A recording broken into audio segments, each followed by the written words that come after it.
जब मेरी शादी हुई थी तो उस समय मेरी उम्र 30 साल की थी।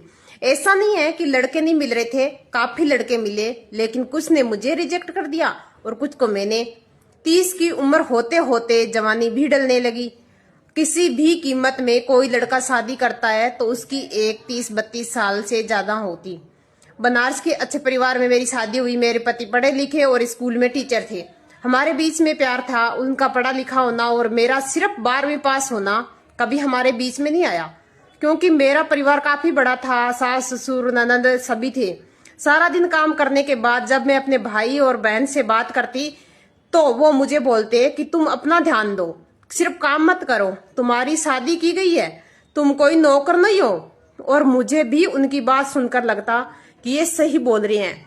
ये सिलसिला 1-2 महीने चला और फिर अचानक से मेरे पति घर पर आकर बोलते हैं कि अपने और बहन और भाइयों से कम बात किया कर। मैंने बोला क्यों, ऐसा क्या हो गया? इस पर वो कुछ नहीं बोले। जब वो स्कूल जाते तो मैं रात की जगह दोपहर में ही भाई बहन से बात करने लगती। 4-5 दिन बाद वो फिर से मुझे मना किए और इस बार कहा कि अगर ये घर तुम्हारा है, जैसे तुम्हें रहना है वैसे रहो, लेकिन किसी बाहरी का इंटरफेयर मुझे बर्दाश्त नहीं होगा। जब मैंने अगले दिन ये बात भाई और बहन को बताई तो वो भड़क गए और बोले कि तुम बोलो तो अभी तुम्हें घर आकर तुम्हें बताते हैं उन्हें। काफी भला बुरा बोला, यहाँ तक कि ये बोला कि अगर तुम्हें कोई दिक्कत है तो यहाँ वापिस आ जाओ। अगली सुबह पति ने मुझे मेरा फोन ले लिया और बोले कि आज के बाद तुम मायके वालों से बात नहीं करोगी। मुझे लगा कि मैंने घर पे सब बात बताई है, हो सकता हो मेरे भाई और बहन ने इन्हें उल्टा सीधा बोला हो। इसके अलावा मेरे पति ने कुछ नहीं बोला।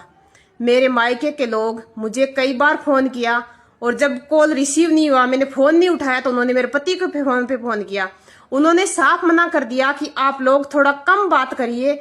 और इतने में अगले दिन मेरे घर के लोग मेरे ससुराल आ गए और मेरे पति और घर वालों पे चिल्लाने लगते हैं। और पहले तो किसी ने कुछ नहीं बोला, उसके बाद मेरा पति मेरा फोन लेके आते हैं और सारी बातें जो मैं मेरे भाई और बहन से करती थी सबके सामने रिकॉर्ड किया हुआ सब कुछ सुना देते हैं।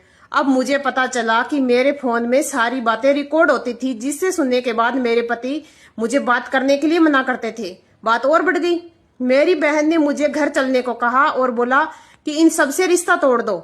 मेरे पति ने बोला ये घर तुम्हारा है, लेकिन मैं तुम्हें से जबरदस्ती नहीं रोकूंगा, ये फैसला तुम खुद करो। तुम्हें हमारे यहाँ रहना है या फिर अपने मायके वापस जाना है। ये बात याद रखना कि यहाँ रहना है तो अपने मायके वालों से बातचीत कम करना पड़ेगा और मायके जाना है तो मुझसे रिश्ता तोड़ दो। मेरे भाई ने बोला ऐसे परिवार में रहना जेल में बंद जैसा है, तुम हमारे साथ चलो, इससे अच्छे घर में तुम्हारी शादी होगी। मुझे भी लगा अभी कुछ 6 महीने हुए हैं और यही स्थिति है तो आगे पता नहीं क्या क्या होगा। मैं भी अपने बहन और भाइयों के साथ मायके वापस आ गई।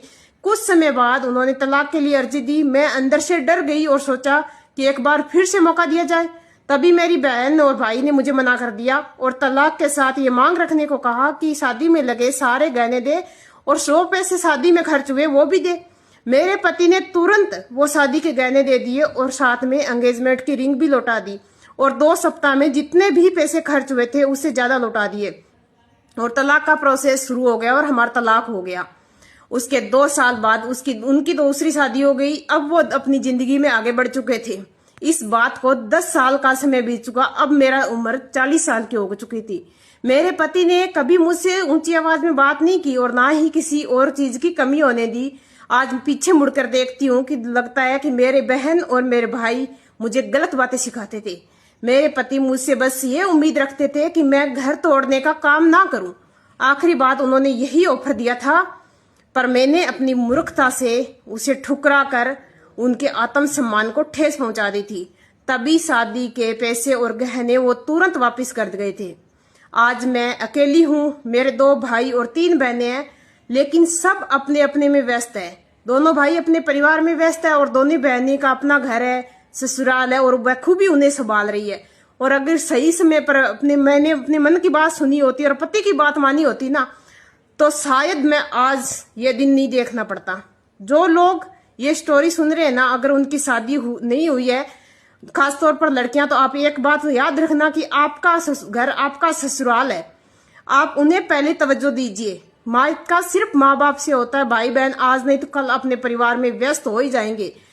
अगर आप अपने भाई बहन या माँ बाप किसी की भी बात मानकर घर तोड़ रहे हो तो मत तोड़ो। अगर खुद नहीं तोड़ना चाहते तो मत तोड़ो, और मायके तक वही उतनी बात पहुंचाए जितनी जरूरी है। और मायके वालों को भूलकर भी अपने घर में दखल अंदाजी ना करने दे, क्योंकि अपने तब तक होते हैं वो जब तक आप ससुराल में हो, भिड़ा रहे हो। आप उनके घर 6 महीने 12 महीने जाके बैठ के देखो, फिर सबको लगेगा कि आप उनकी छाती पे मूंग दल रहे हो। कोई आपको इज्जत नहीं देगा। तो आपकी इज्जत आपके ससुराल से ही है, ये बात ध्यान रखना। एक बार वो साथ देंगे आपका तलाक तक, उसके बाद आप अकेले ही खड़े रहोगे पूरी जिंदगी। तो ये बात अगर सही लगी हो तो शेयर जरूर कर देना।